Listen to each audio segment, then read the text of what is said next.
चतुर्मास अच्छी प्रभावना के साथ संपन्न हुआ। पिछी परिवर्तन का समय आया। उसके पहले ही आचार्य ने एक प्रयोग और संघ में किया।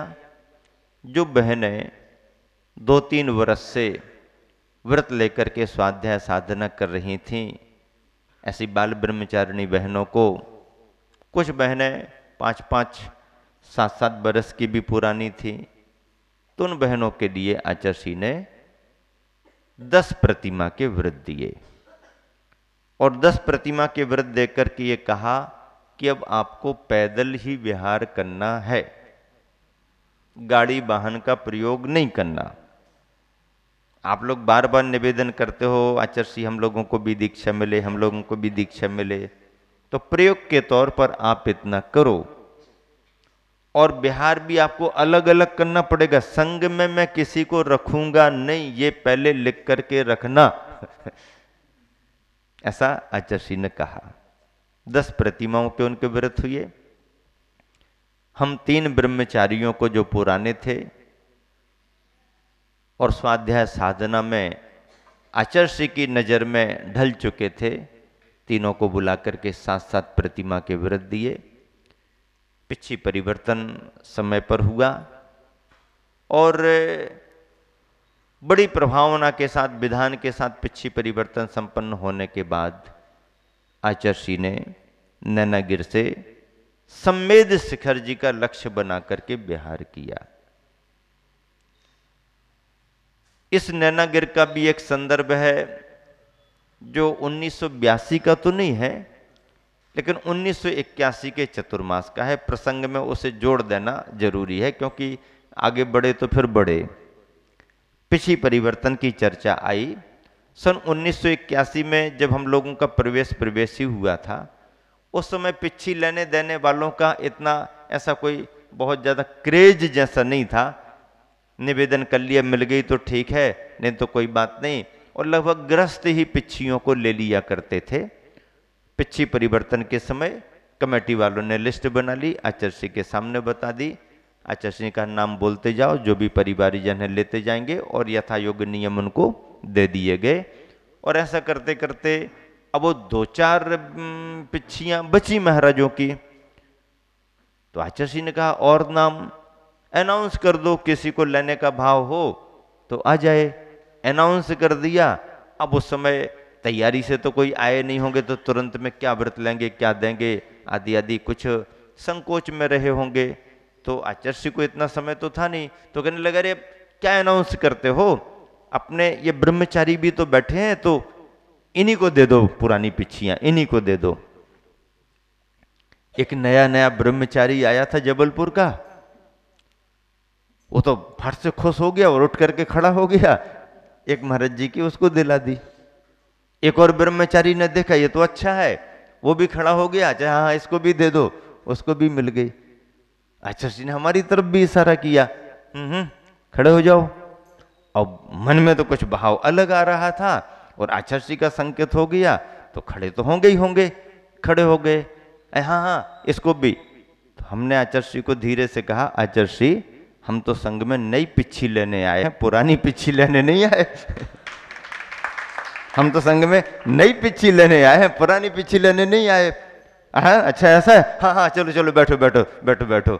और जिसको लेना हो ऐसा करते कर फिर 1-2 शराबा कर गए, उनको दे दी, पिछी परिवर्तन हो गया। इतनी सहजता से पिछी परिवर्तन हुआ। और उस समय लेने का भाव होता तो ले भी लेते, और लेने में कोई बुराई भी नहीं थी, लेकिन उस समय ऐसा भाव था कि अब जब लेना ही है तो पुरानी क्या लें तो फिर गुरुवर के हाथों से नई पिछी ही लें।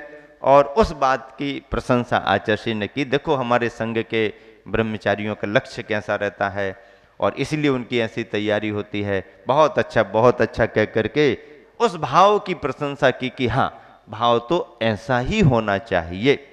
इस तरह से वो 1981 का संदर्भ, ये 1982 का चतुर्मास है।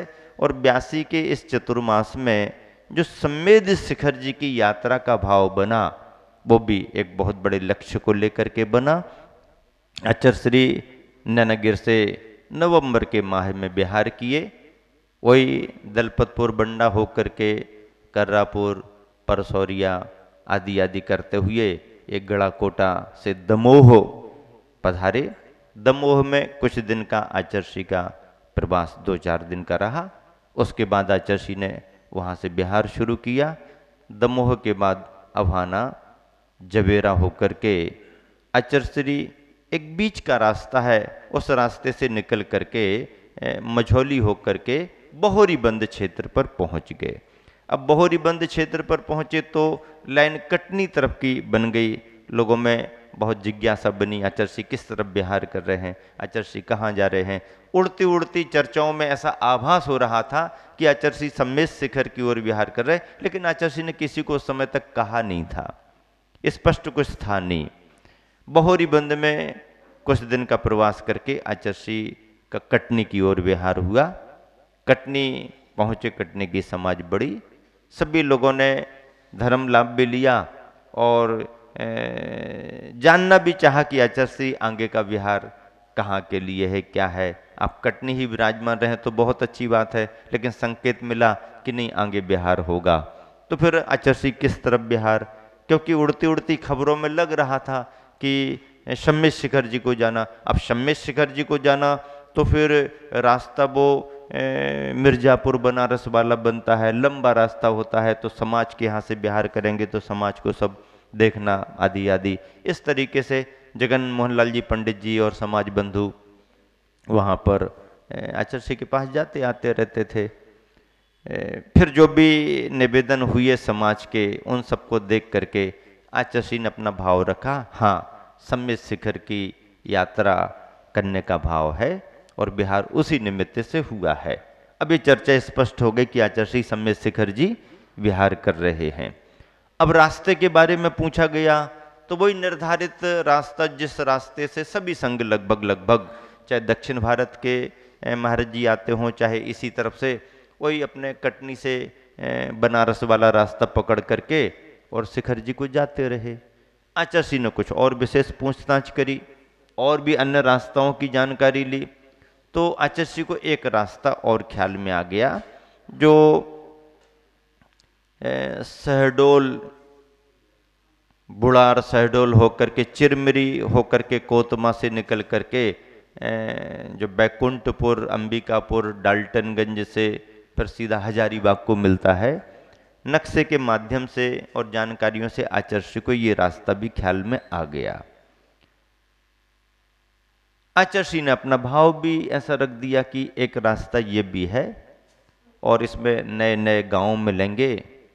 तो लोगों ने कहा आचर्षी गांव तो मिलेंगे लेकिन ये बहुत अपरिचित रास्ता है, कभी इस रास्ते से कोई संघ ऐसा शिखर जी के लिए नहीं निकला है और जंगली भाग इसमें ज़्यादा हैं। थोड़े थोड़े यहाँ तक तो गांव मिलेंगे पर उसके बाद में जंगली भाग ज़्यादा हैं, और क्यों ना हो परिचित रास्ते ही से ही संघ का विहार हो, क्योंकि संघ में पिच्छियाँ तो भले ही 10-11 थीं लेकिन विहार करने में और तीर्थ यात्रा करने के निमित्त से काफ़ी संख्या में त्यागी वृत्ति भी हो गए, और वैसे भी बहनें भी 10-15 की संख्या में थीं और ब्रह्मचारी भी उस समय लगभग 8-10 की संख्या में हो गए थे। इतना तो संघ आचर्षी की नज़र में था, और गृहस्थ लोग भी जो तीर्थ यात्रा के निमित्त से संघ के साथ यदि विहार करने, बह्यवृत्ति करने का अवसर मिले तो ऐसा भाव बना करके कुछ चलने की योजना बना रहे थे। और फिर जिस नगर से जा रहे थे तो कटनी वाले भी परिवारीजन कुछ उत्सुक थे कि हम लोग भी संघ का विहार कराएंगे आदि आदि। एक दिन ऐसे ही प्रवचन में चर्चाओं में आचार्य ने कहा कि भाई हम लोग तो सम्मेद शिखर की यात्रा करने को आगे बढ़ेंगे ही बढ़ेंगे, लेकिन और कितने श्रावक सम्मेद शिखर की यात्रा करने की भावना रखते हैं वो तो हमें मालूम हो। तो समाज बंधुओं की भी तैयारी थी, उन्होंने भी सामूहिक रूप से निवेदन किया कि गुरुदेव आपके संघ के साथ में हम समाज बंधु भी तीर्थ यात्रा के निमित्त से चलेंगे। अच्छी तैयारियां उन्होंने की और स्वयं समाज अपने चौके लेकर के संघ को अपनी चर्या से स्वतंत्र रखते हुए बिना किसी विकल्प और व्यवधान के संघ का विहार हो और सारी व्यवस्थाओं की जवाबदारी कटनी समाज पर रहे, ऐसी समाज ने भावना गुरुवर के चरणों में प्रकट की। बस इससे बड़ी बात और क्या।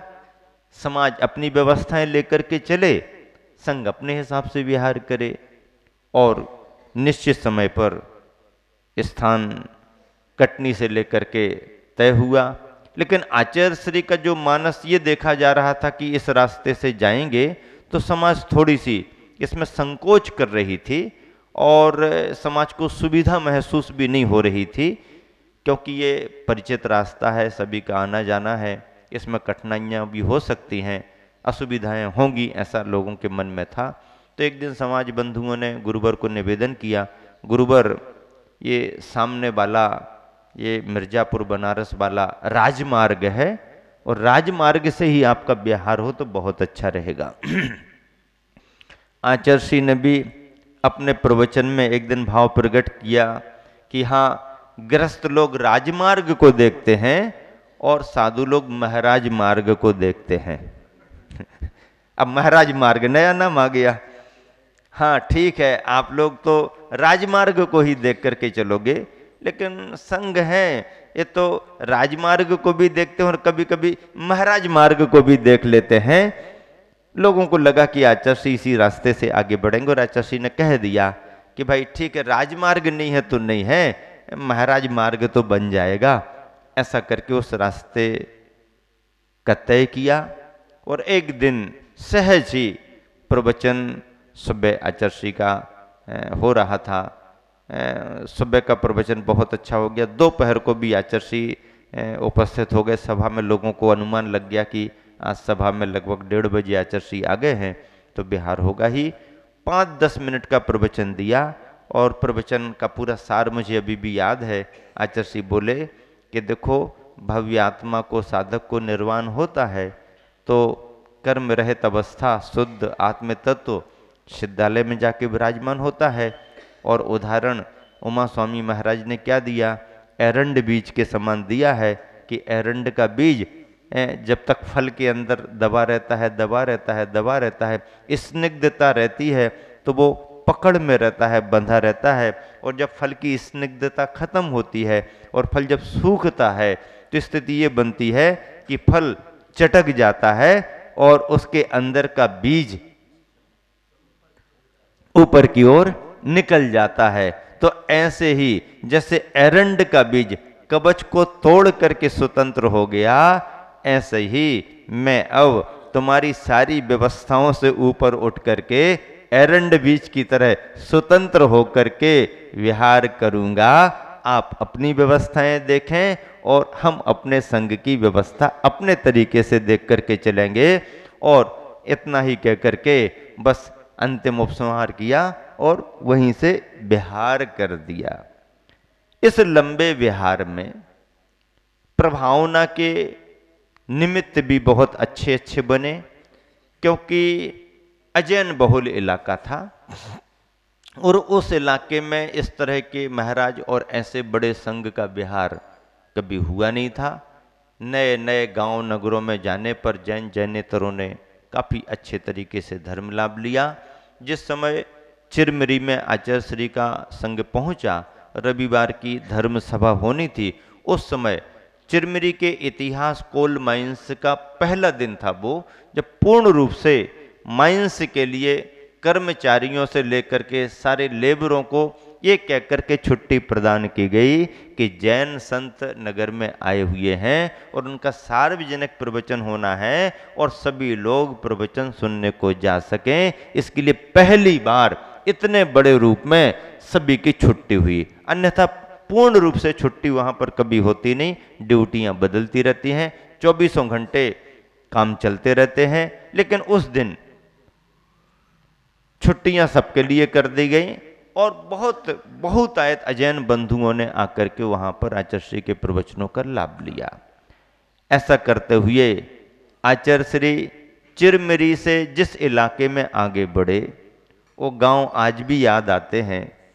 ऐसे अभावग्रस्त छोटे छोटे गांव जहां पर इतना बड़ा संघ विहार कर रहा, और समाज की भी प्रशंसा करना पड़ेगी कि कैसे प्रबंध सुनिश्चित करते हुए, कितने बड़े इंतजाम के साथ कि कभी इमरजेंसी भी आई, कभी कोई ज़रूरत भी पड़ी तो हम सबको ही साधन जुटाने हैं, ऐसा करके और वो सभी बिहार कराते रहे।